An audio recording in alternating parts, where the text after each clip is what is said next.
This is the story of one of the most controversial military promotions in American history. Major General Lloyd Fredendall commanded American forces during the Battle of Kasserine Pass in February 1943, where 6,300 American troops became casualties in the first major defeat of U.S. forces against the German Army in World War II. Within weeks, he was relieved of command for catastrophic failure, and then 3 months later, he was promoted to three-star general and welcomed home as a hero. A general presides over one of the worst American military defeats of the war, gets fired for incompetence, and then receives a promotion. The answer reveals an uncomfortable truth about military politics, reputation management, and the cost of protecting institutional credibility during wartime. Who was Lloyd Fredendall? Lloyd Ralston.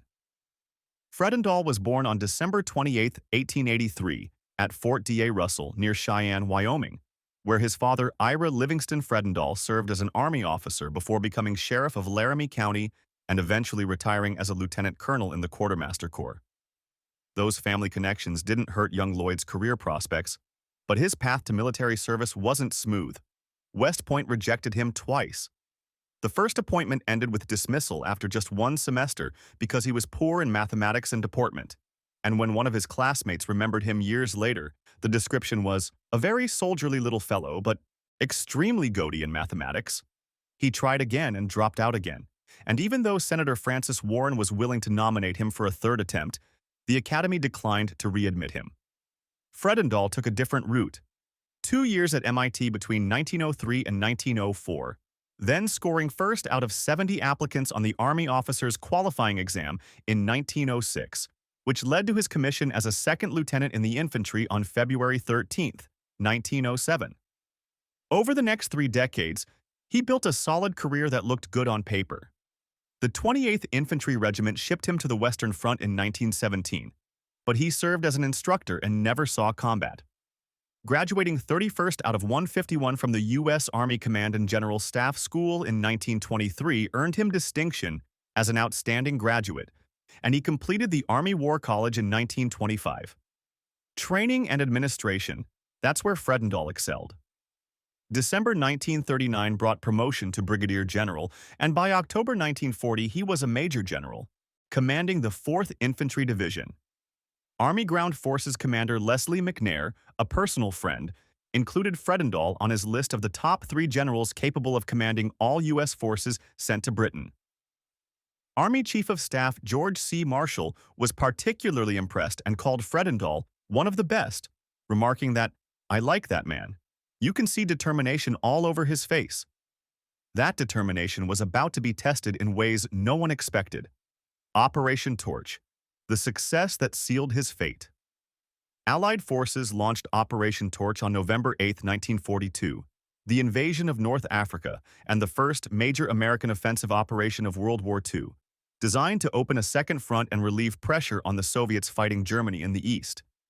Fredendall commanded the Central Task Force targeting Oran, Algeria, leading 39,000 troops sailing from the United Kingdom, with the 1st Infantry Division, Combat Command B of the 1st Armored Division, the 1st Ranger, Elo Dot Battalion, and the 2nd Battalion of the 509th Parachute Infantry Regiment, while British Commodore Thomas Trowbridge led the naval component. Landings began on November 8th, and by November 9th, Oran had surrendered. Fredendall became the de facto military governor of the city in a rapid, decisive victory. But warning signs appeared that few people paid attention to at the time. Lieutenant Colonel John Waters, who would later become George Patton's son-in-law, observed something disturbing during the capture of Oran, and noted that Fredendall was afraid of being shot and wouldn't stand up in the turret and look around, even though there wasn't any danger of getting shot because the people were welcoming us with open arms, so he would only peek over the turret. A victory parade in a friendly city, and the general was hiding. Personal fear would become a defining characteristic of Fredendall's command style, with catastrophic consequences that nobody saw coming.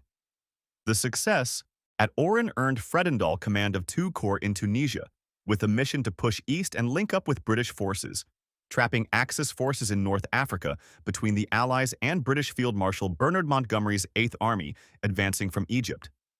What happened next became the U.S. Army's worst defeat in North Africa, the Fortress of Fear. Before the battle itself, we need to talk about Fredendall's headquarters because the way a general sets up his command post tells you everything about how he thinks and what he fears. Most generals in North Africa set up headquarters close to the front lines where they could see the terrain, meet with subordinates face-to-face, and make decisions based on current conditions. Erwin Rommel famously led from the front, and British commanders operated within miles of their units. Fredendall set up his headquarters 70 to 100 miles behind the front lines in a rock ravine, and he didn't just set up tents. 3 weeks with an entire battalion of engineers blasting an elaborate bunker system into solid rock created an underground shelter complex ringed with anti-aircraft guns. The troops gave it nicknames that tell you everything you need to know. Lloyd's very last resort. Shangri-La, a million miles from nowhere. Speedy Valley.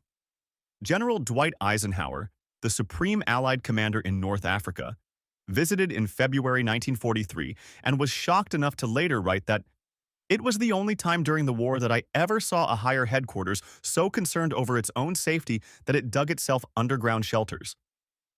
General Omar Bradley, who would later help plan D-Day, called it an embarrassment to every American soldier. A bulletproof staff car like Eisenhower's Cadillac was what Fredendall demanded next. The request was denied, and Eisenhower was reportedly disgusted by it. From his bunker 70 to 100 miles from the fighting, Fredendall attempted to command his corps by radio while never visiting the front lines. General Lucian Truscott observed that Fredendall rarely left his command post for personal visits and reconnaissance, yet he was impatient with the recommendations of subordinates more familiar with the terrain. Physical distance wasn't the only problem, and that's when Fredendall's communication style made it nearly impossible for his subordinates to understand what he wanted. Bizarre slang and obscure coded language appeared even in encrypted messages that didn't need additional obfuscation, calling infantry walking boys and artillery pop guns, while sending messages like, "Have your boss report to the French gentleman whose name begins with J at the place which begins with D, which is 5 grid squares to the left of M." Subordinates spent as much time deciphering his messages as they did on actual machine decryption. Standard military map grid references were avoided, even though the communications were already encrypted and secure. And he micromanaged everything. Orders, issued from 70 miles away, went down to company level, bypassing the entire chain of command, while he split up units, scattered them too widely, and positioned forces too far apart for mutual support. Meetings with British First Army Commander Lieutenant General Kenneth Anderson were rare, hampering Allied coordination and running conflicts with 1st Armored Division Commander Major General Orlando Ward meant Ward was often left out of important meetings. This was the command structure in place when the Germans attacked. Kasserine Pass. The disaster.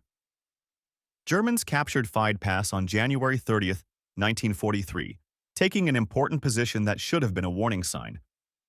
February 14th brought the German attack at Sidi Bou Zid, about 10 miles west of Fide, and over the next 2 days, American forces were defeated in battles that by February 16th had cost the Americans 1,600 men, nearly 100 tanks, 57 half-tracks, and 29 artillery pieces. February 17th brought Fredendall's order to withdraw from Sbatla and Fariana. The Battle of Kasserine Pass proper began on February 19th and lasted until the 24th. Kasserine Pass was a 2-mile-wide gap in the grand dorsal chain of the Atlas Mountains in west-central Tunisia, a natural choke point where holding the position was critical to protecting Allied supply lines and preventing a German breakthrough. Field Marshal Erwin Rommel himself led the German attack, commanding the Afrika Korps against American troops who were inexperienced, overconfident, and poorly coordinated with British forces. Command failures started at the top. By February 20th, the situation had deteriorated so badly that Eisenhower sent Major General Ernest Harmon, commander of the 2nd Armored Division, ostensibly as a useful senior assistant, but really to assess what was happening. 3 in the morning when Harmon arrived at Fredendall's bunker headquarters, and he found Fredendall groggy from lack of sleep. Fredendall looked at Harmon and said, "The party is yours," then went to bed. Fredendall played no further role in the battle. Harmon stabilized the front, and on February 22nd, Allied forces held at Speba, Tebessa, and Thala. The next day brought Rommel's order to retreat, hastened by a massive American air attack, and by February 24th, the pass was reoccupied by Allied forces. The damage was done. The Butcher's Bill. Casualties were devastating.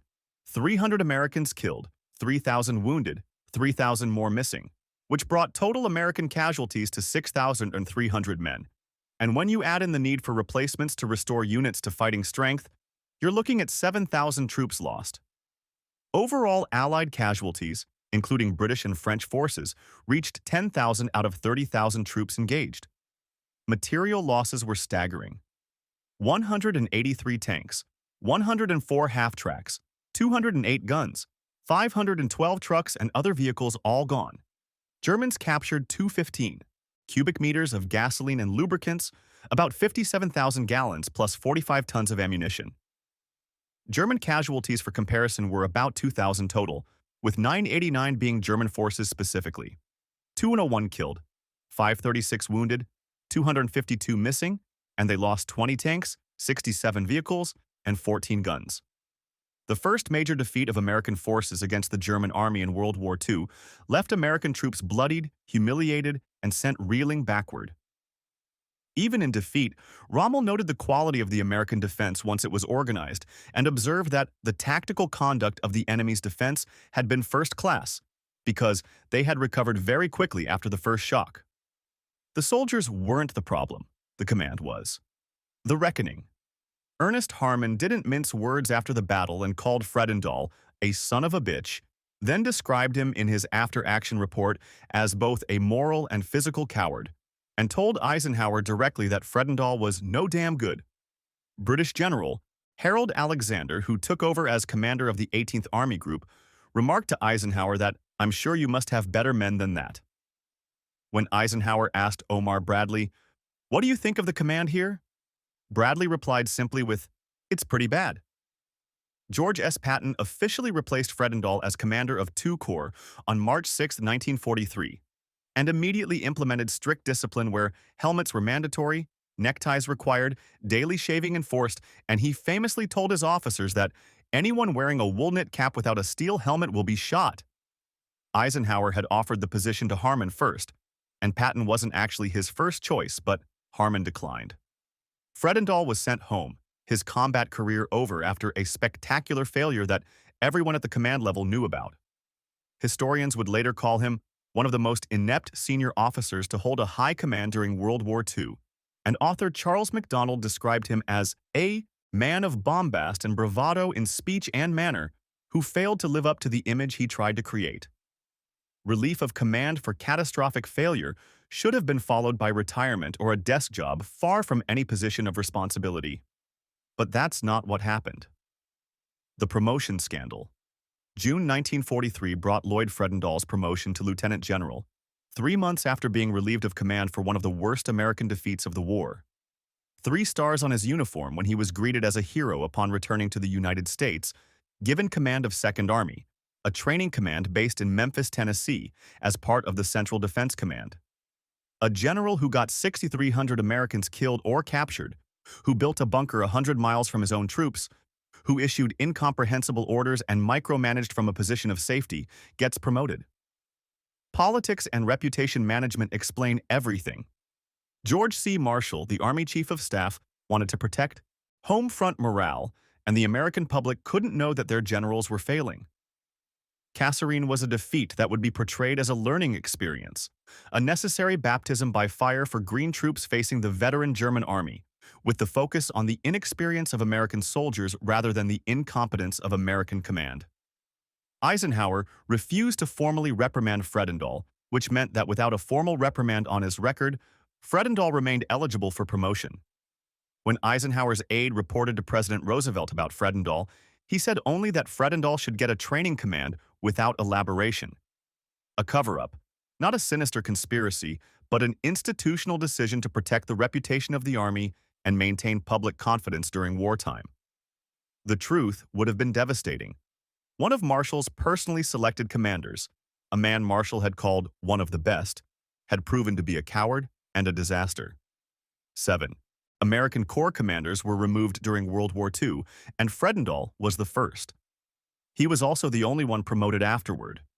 Press interviews happened at first until a sarcastic comment about his leadership appeared in Time magazine, after which Fredendall stopped talking to reporters entirely. The rest of the war found him training troops in the United States, never serving in combat again, and he retired on March 31, 1946, after 39 years of service. October 4, 1963, brought Lloyd Fredendall's death at age 79 in San Diego, California, and he's buried at Fort Rosecrans National Cemetery. The aftermath and lessons. Kasserine Pass changed the American military in ways that lasted through the rest of the war. Patton's reforms at II Corps became standard practice, with commanders urged to lead from the front and keep command posts forward. Greater initiative given to field commanders, artillery and air support integration improved, and armored forces better concentrated. Command structure reforms came through the creation of the 18th Army Group under General Harold Alexander. Training programs in the United States were overhauled based on lessons from the defeat, and the Army learned that aggressive, forward-thinking commanders were essential while combined arms coordination became a priority. The public never learned the most important lesson at the time: that institutional reputation can matter more than individual accountability, that protecting the credibility of the military as a whole can take precedence over punishing specific failures, and that sometimes the cover-up is the point. Historians argue that the blame shouldn't rest entirely on Fredendall because American troops were indeed inexperienced and overconfident. British Commander Anderson shares blame for dispersing armor ineffectively, and the entire command structure had problems beyond one man, with widespread coordination failures in the Allied coalition. None of that explains the bunker. None of that explains refusing to visit the front, the bulletproof car, the incomprehensible coded messages, or micromanaging company-level deployments from 100 miles away. And none of it explains promoting a man who had just failed so catastrophically. Some analysts have suggested that Fredendall may have suffered from undiagnosed paranoia. That stress of command triggered some form of latent mental illness, visible in his obsession with personal safety, the elaborate underground bunker, the bulletproof car demand, and the bizarre encrypted messages that seemed to suggest he believed the Germans were personally targeting him. Speculation without confirmed diagnosis raises uncomfortable questions about how the military identifies and handles commanders who are psychologically unfit for combat leadership. Conclusion. Institutional politics met battlefield reality in February 1943, and 6,300 American troops became casualties at Kasserine Pass under the command of a general who was more concerned with building an underground fortress than leading his men. Relief of command and being sent home led to his promotion. Tactical lessons were learned by the Army. Better training, better coordination, better command structures all emerged from the disaster.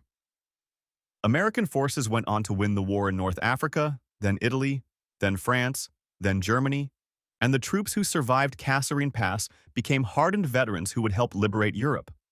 Lloyd Fredendall retired as a 3-star general and spent his final years in California with his reputation quietly protected by the institution he had served for 39 years and failed so completely when it mattered most. The Fredendall scandal isn't just about one bad general, but about how institutions protect themselves even at the cost of accountability. How the appearance of competence can matter more than actual competence when maintaining public confidence during war, and the thousands of young men who paid the price for that decision. The bunker Fredendall built is long gone. The questions it raises about leadership, accountability, and the cost of protecting institutional reputation remain as relevant today as they were in 1943.